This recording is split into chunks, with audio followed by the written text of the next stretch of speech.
Welcome to Photoshop Art. Let's see what's new in new version of Photoshop. Find your cloud documents in Recents. Cloud documents owned by you and accessed or shared with you recently will also show up under Recents in the app home screen. Go to Files, Your Files, to view your cloud documents. Edge enhancement in sky replacement. With this enhancement, the contrast between the foreground and background around the thin line objects is better preserved, while the halo artifacts are also reduced when replacing a bright sky with a darker sky or vice versa.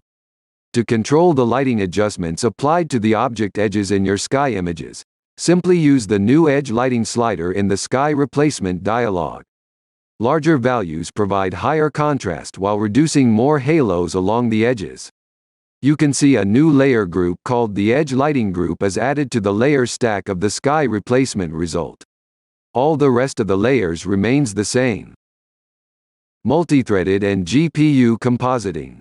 With the April 2022 release of Photoshop, you can now use multithreaded and GPU compositing options to speed up your workflows. To activate multithreaded compositing, go to Preferences, Performance and enable the multithreaded compositing option.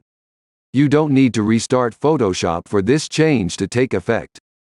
GPU compositing can only be used if Photoshop properly detects your GPU on startup. Stay tuned for more news. This is Photoshop Art. Thanks for watching.